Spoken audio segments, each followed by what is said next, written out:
Hi, everyone, and welcome to UWO Chess Club and Go Club's first ever chess and Go lesson combined.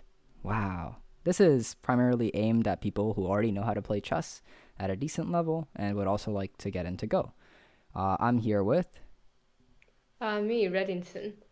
our head Go instructor, who is a 4 Dan amateur, very, very strong player, and I'm obviously Salty Chess or Hardic. And yeah, So, first things first, just like in chess, in Go, players take turns making moves. So, this is a Go board. It's called a Go Bon. And in this game, um, black actually gets to go first. So, my opponent is black, and she can play wherever she'd like on any intersection. If you want to show that. Yeah. And now it's my turn. So, white gets to go second, and I can play on any intersection that I'd like as well. So, let's say, for example, that I choose to play on c5. I could play here, for example. Uh, yeah. Do you want to go with the second point? So, in this game, the goal is to get as much territory as you can, and the winner is the one who gets more territory. In this game, at the end, it will end in the form of passing by both parties.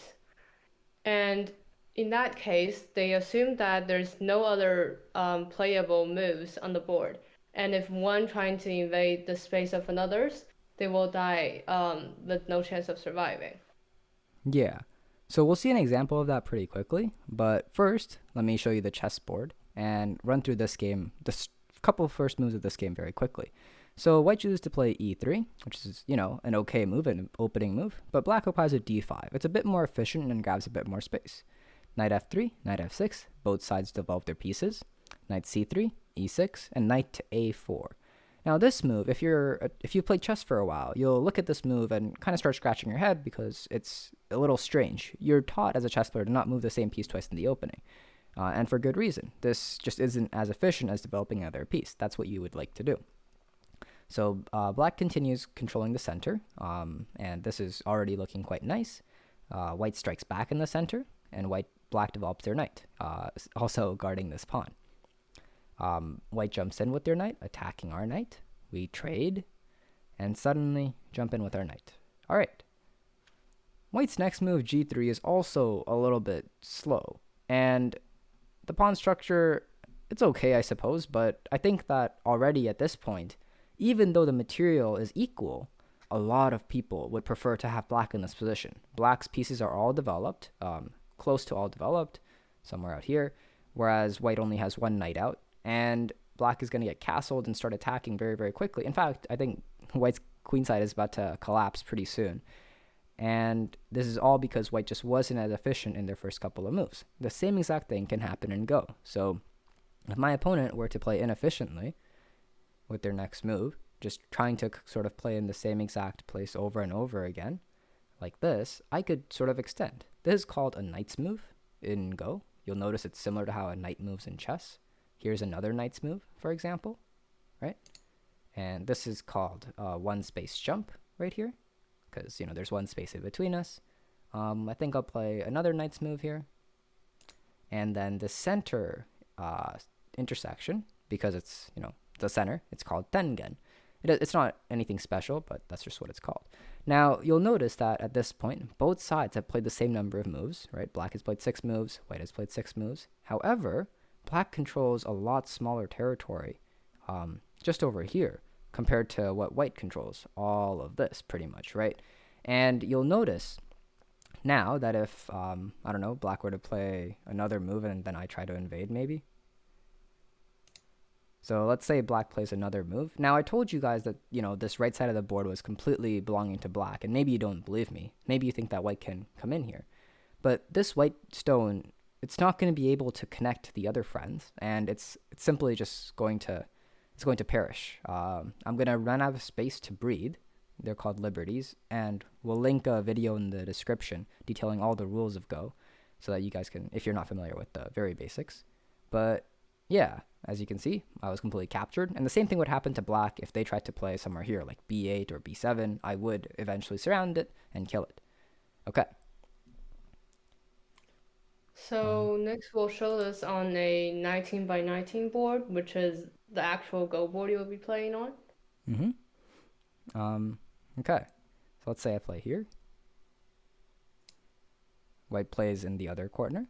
Let's say I was inefficient and tried to only lay stake here. White grabs another corner. Let's say I keep continuing. Oh no, look at me, I'm being so silly. And basically, you guys don't need to know opening theory perfectly or anything. In fact, in Go, it's way more vast than chess. Just because it's such a big board, and openings haven't been fully figured out. All you need to know is that what I'm doing is not good. What white is doing, getting control all over the board, is a lot better. And already, I'm gonna have difficulty trying to get in here, for example.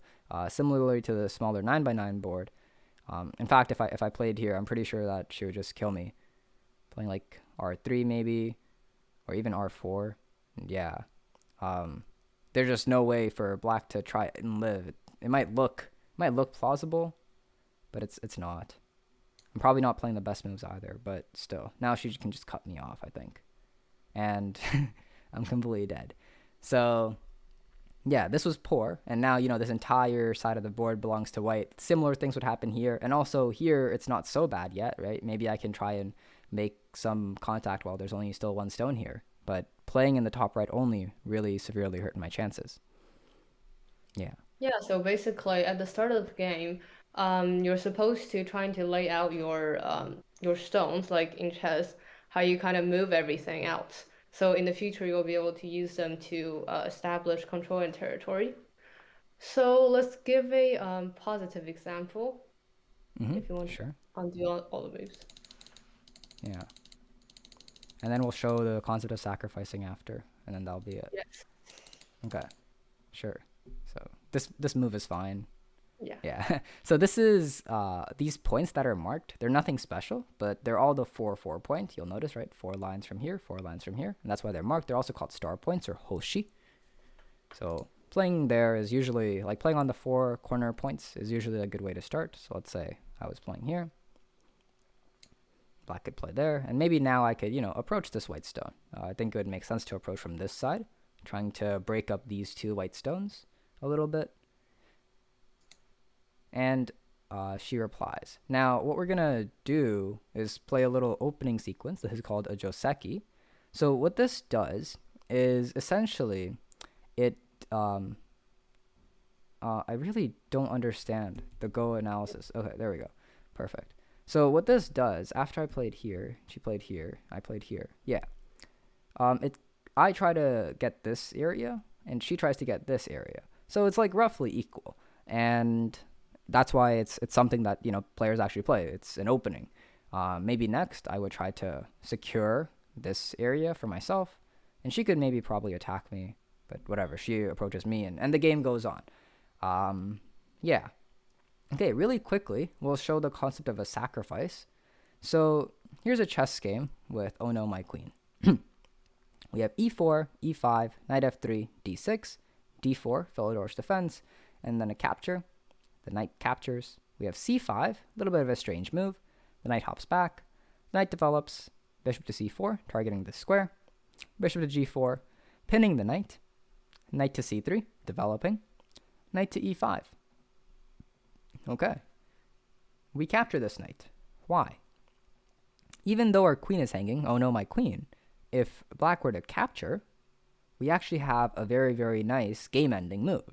Bishop takes f7, the king has to come up, and then this is checkmate. So if you're an experienced chess player, you've probably seen this, and if you're not an experienced chess player, maybe you've been on the receiving end of this. I know I have. And this is the concept of sacrificing, right? You can sacrifice something valuable like a queen if it means you get something even better, like checkmate. So taking this concept in Go, honestly, you can have that move. Let's say that you overcommitted to this, maybe. This stone on d6. Like if she spent all her time trying to capture this one stone, then I would be able to play elsewhere and gain influence, everywhere else on the map. So, she's like, oh no, I'm really going to capture this stone. And she probably is, but look at me. I'm grabbing all the sides. I should probably extend here. And you can spend time capturing stones, but that's not necessarily the goal of the game. The goal of the game is to control territory. And I think that black is doing that a lot better, right? Hopefully that's evident to everyone. Like I could even play here, for example, and what I have is called some influence or moyo all over here. Like this entire half of the board could be considered to be almost mostly mine. Of course, she can still play there and be annoying and probably try to live, especially against a weaker player like me. Because there's still a lot of space. It's not like such close quarters, but the idea is I should have some advantage going into any fight here because I have my friends nearby. Like I'll play here. Uh, I'll It's such play. a cool shape. That's why I played that. Yeah. Hmm. I mean, I'll play here. I mean, basically things may or may not happen here, but the general concept is he has like the bigger advantage here, and even if I lived like somewhere down there, he can like use the thing he already gained to build like territory elsewhere because he'll be like way more powerful from Yeah. like all the moves he made, even Yeah. if he failed to capture me. Yeah. I honestly like what if I swivel? I should have maybe played that move down. Like maybe R13 would have been better.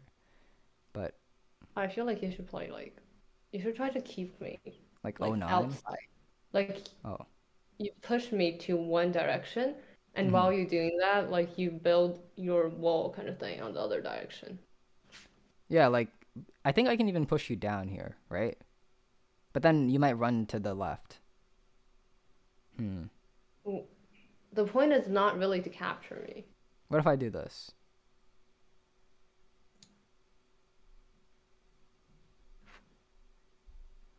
Um play here.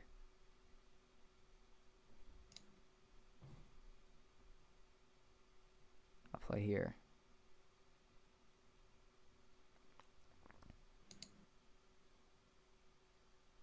Hmm. This doesn't bother me.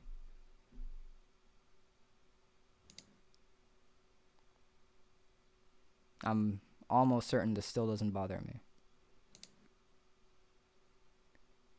Okay, I capture one stone.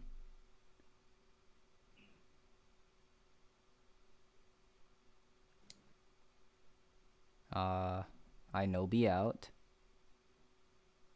See, even a weak player like me isn't losing yet, which means these stones must really have helped. Okay. And if I was actually yeah, I'll just take. And now she's trying to live here, which makes sense. All her moves make sense. Um, I'll extend. I feel like I'm already behind on this part of the board again, which is terrible, but it is what it is. But if I'll you live look at this. like Hmm. the part like to the left of my white piece, it's like really strong now, Yeah, and this you can area. use that to influence my part in the left top of the board. Yeah. So what she's saying is that even though she's probably managed to live here somehow, um, I've gotten good influence over this. And I mean, of course, she could still be really annoying and like play here, and again probably figure out some way. Like you could play like G13 at some point, and yeah, like probably do something again to me. But the point being, again, I have an advantage here, just like I had an advantage here. Okay, is that all? Yeah, I think so. All right. Well, hopefully you guys enjoyed that. That was the very first Chess and Go combined lesson. Hopefully the examples were helpful, and all of these links will be uh, somewhere. So make sure in the description. Make sure you guys find them, enjoy them, etc. And see you guys next time. Bye. See you.